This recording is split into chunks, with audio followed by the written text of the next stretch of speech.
We want to restrain ourselves as our scholarly staff because we've had the opportunity to get into very spirited conversation during the course of the afternoon, and therefore we want to make sure you all have a chance to pose questions. So if any of you would like to briefly articulate a question, please raise your hand, and Eboo will have at it. It seems like now in the world that we live in, I'm trying to teach my son, who's a college student, who's going through different thoughts and ideas now, to also get out of his comfort box and to reach out to other people. And it seems like the one thing that I've noticed that sometimes tends to hold people back is their fear of what's going to happen leaving their comfort zone. So I just wanted to hear you address that. I think that's a great question. Thank you for that. So I think there's two parts of this, right? One is you get to have a comfort zone. That's great, right? And come back to that comfort zone, whether that's a family or a shul or a masjid. Everybody gets to have a home, and leaving doesn't mean you don't come back, right? So I think that let's affirm the importance of comfort zones.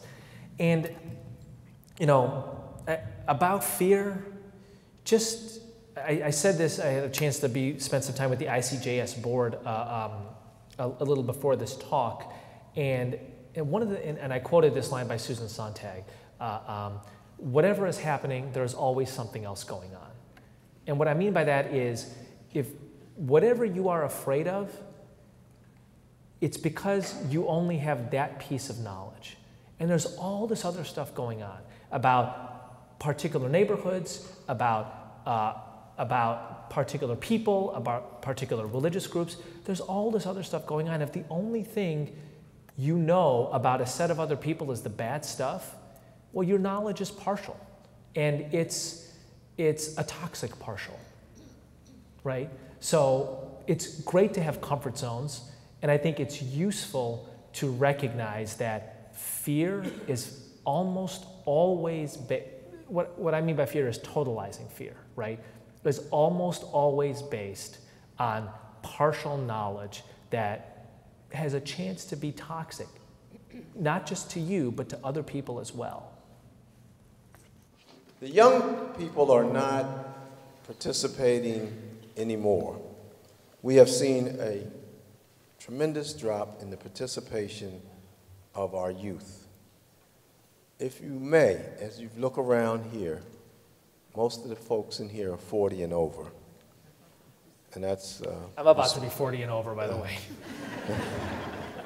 And how do we infuse in our young people a spirit, not to come back to the mosque in the context, in the dogmatic way, but to come back, how do we infuse in them to come back to be active participants in an interfaith life, in an interfaith theology, as you stated?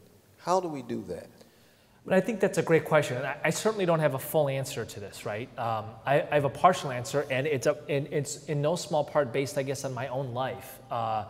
And, you know, when I was I thought religion, in my adolescence, I mean, the truth is I didn't really think about it. It was boring, it was irrelevant, right? There's a great line by Paul Simon from the Rhythm of the Saints album, faith is an island in the setting sun. And I thought that the sun had already set on faith. And then when I'm a college student and I'm deeply involved in social justice work, somebody says to me, hey man, have you ever heard of Dorothy Day? And I start reading about Dorothy Day and I'm like, oh my gosh, the most inspiring social justice story I've ever heard is by this woman who does it in the name of God and Jesus. And then I go to India 2 years later and I stay with my grandmother for 2 months, and it turns out my grandmother, you know, this woman who used to chase me around our suburban Chicago house in the summers when she would come to visit and say to me when I was 12, you know, are you going to marry a Muslim girl? And I'm like, can I just skateboard, right? My grandmother is a Muslim Dorothy Day.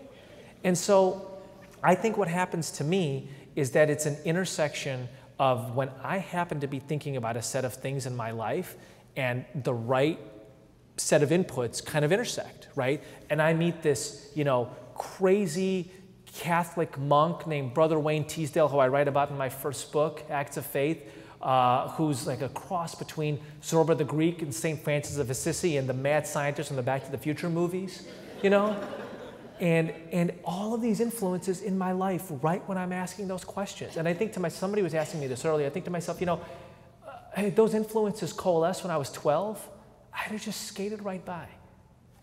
And had they happened when I was 25, I might have just skated right by. They just happened at the right time, right? So I think that part of this is just luck. It's just the art of luck. And I think part of this is how can religious communities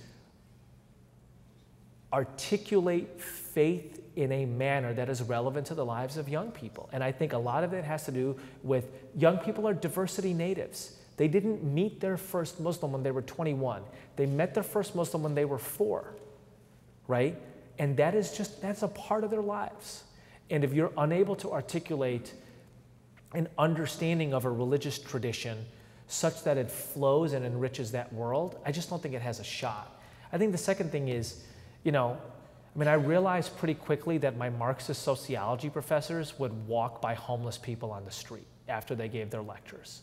And I was just like, you're a joke, I'm 19, I was 19 at the time, I'm 39 now, and I hate to say it, but I am now the dude who gives social justice lectures and then walks by homeless people on the street. I am that hypocrite. But when I was 19, I couldn't stomach that hypocrite. And so when I ran into Dorothy Day, I was like, you live this. When my grandmother quotes the Quranic line about being a mercy upon all the worlds, after I see the woman in her house who she has taken in, right? And that does something to you. And I think one of the things about religion is that it is probably the world's most enduring narrative about consistent ethic against the prevailing materialist winds, right? And when I think that, at least for me, was hugely inspiring. Yes, sir. I'm from Delaware, and I'm on an interfaith committee. And I believe, from what I have seen in my life, the dangers that exist in our society because of the isolation of the various faiths. I was at Selma during the march. I lived 2 years in East Germany back in the 60s. I have seen ugliness and hatred and what it can do to people. So I'm now active in the Islamic community, with the Jewish community, the Sikh community, and I'm seeking to find information that will help the Wilmington community grow in their efforts to collaborate with other faith communities, especially through the youth. So I think that's a great question, and you happen to have placed yourself in the lucky position that if you turn about 120 degrees to your left, you will encounter 3 of the nation's signature leaders in this effort right behind you, who happen to work walking distance away at the at the ICJS. And their director is, a little bit of a further leap for you, but he's right here. So I think that Baltimore ought to be really proud of giving rise to ICJS. I don't know if there's another,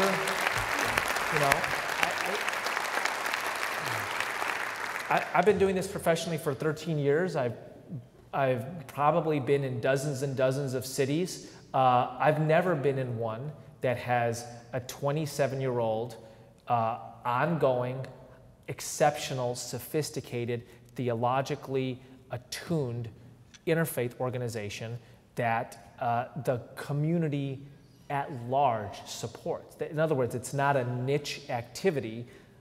It's something that is more broadly supported and seeks to get broader every day with, my friend Homaira coming on. It's a tenure track faculty member at Trinity University who decides that she wants to throw her lot in with ICJS and advance this work in Baltimore. My friend Reverend Brad Braxton coming back to Baltimore, spending his time here with the Open Church and building relationships with ICJS. I just think that it is a jewel that you have helped nurture. I think part of the question is, what does the next 25 years look like, right? How is this vibrant and relevant in the early part of the 21st century? And that might look a little different than just in the latter part of the 20th century. Yes. Your curriculum with the Interfaith Youth Corps is on college campuses. Have you tried that curriculum with younger children as well? No, but I think that's a great idea, and I think you should start that organization. Because I'm busy enough.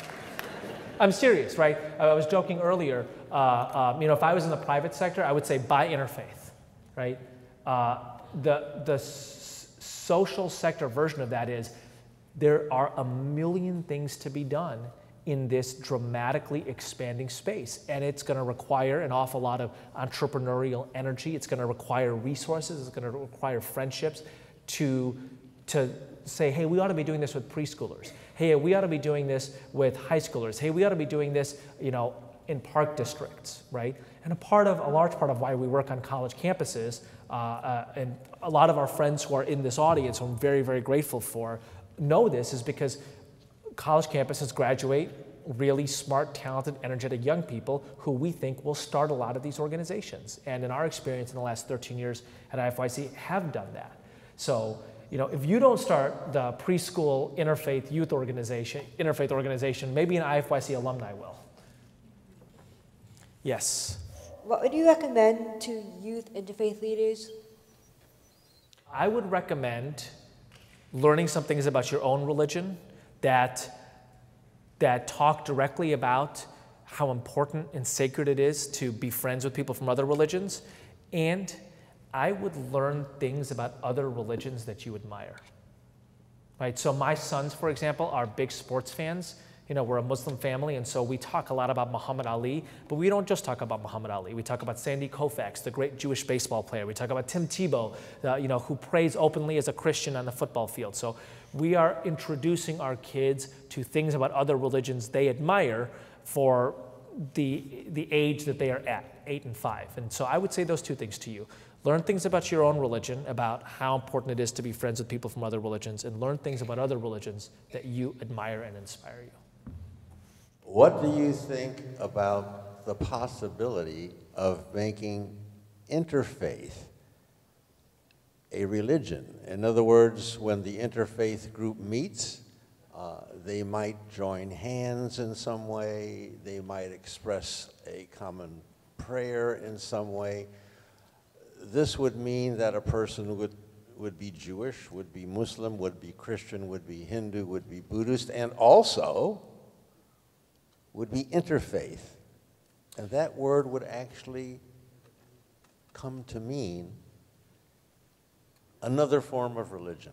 Right. So I get what you're saying. That's not what we mean by interfaith. We mean more along the lines of what Diana Eck means by it, which is an encounter of commitments. But people have different definitions of this, right? And so our definition of it is people having strong relationships with the particular communities and ancient traditions that they are from, and having positive interactions with each other. That's what we mean by interfaith.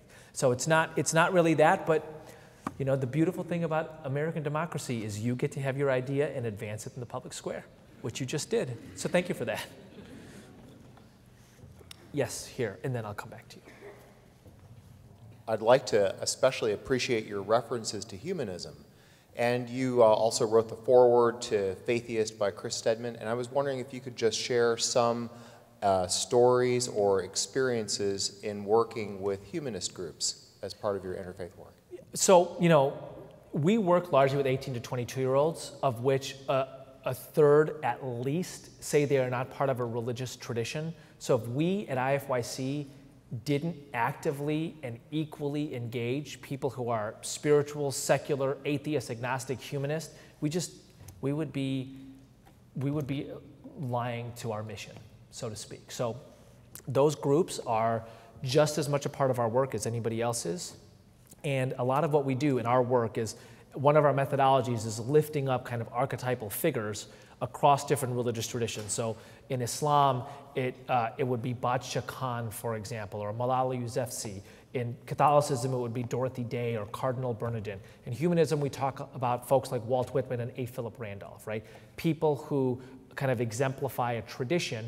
And in that way, you know, young people who come to our programs who are Catholic or Jewish get to know that figures that they admire in American history who they might not have known were humanists were actually inspired by that particular tradition or at least that general ethos. So that's how we deal with it. Thanks for your question.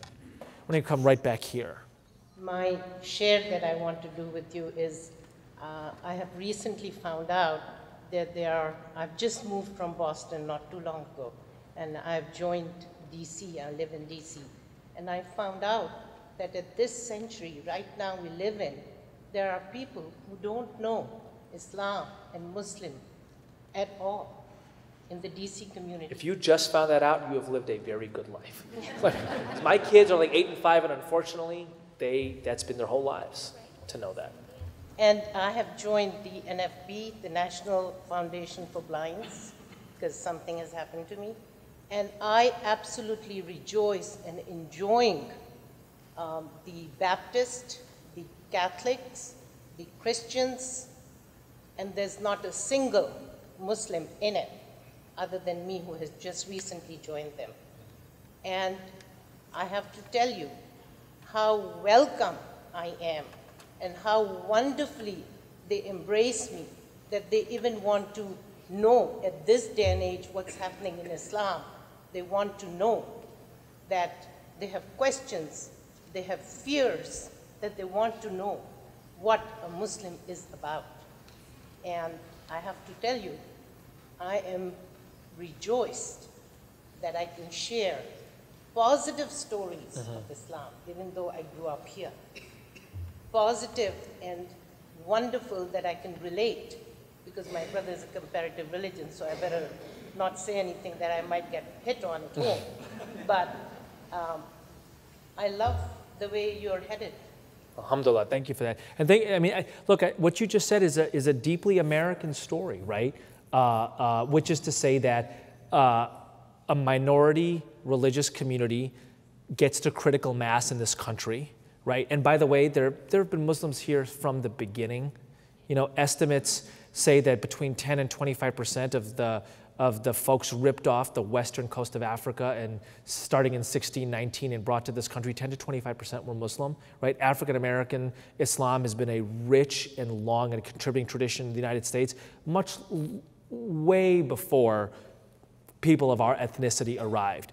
But collectively, the immigrant Muslim community and the African-American indigenous Muslim community, we have collectively only in the last 10 or 15 years come to critical mass, both by way of numbers and kind of civic presence, and also, of course, by way of spotlight and profile. And the way America improves and the way a community improves is participation. So your example of joining a particular society and people asking curious questions about your background and you open-heartedly sharing, I mean, that's like the best of America in miniature. So thank you for that story. My question would be, in terms of, are there some core tenets or some sort of motivating factors to bring young and old people together to not only work together, but to have a space to discuss and further enrich their exploration, their lives, and their understanding of all people and all faiths so that we can do more positive things in life? I think that's a great question. Thank you for that. So I think that ICJS is best in class in creating that space around serious study of Scripture, right? And I think that the Hayam story I told at the beginning of my talk, which must feel to you like 3 days ago at this point. Thank you for sitting so still and quietly and politely. That's a story of how 8-year-olds engage, right? And so I think the issue that you're bringing up is, how do we construct spaces so that people who orient around religion differently, at different levels, right, from 8 to 80, from scholarly to action-oriented, such that their commonalities are initially salient in a way that they can build trust to have deeper conversations. And I think that the kind of scriptural approach ICJS takes is terrific for a segment of the population. And I think the social action approach that IFYC takes, my organization, is terrific for the 18 to 22-year-olds that we work with.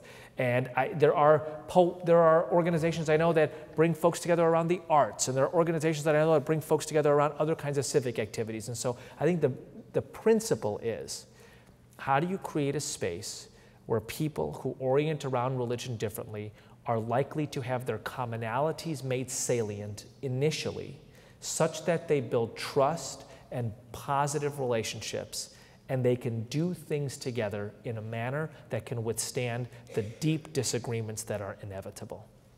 Right? Thank you so much for being a terrific audience.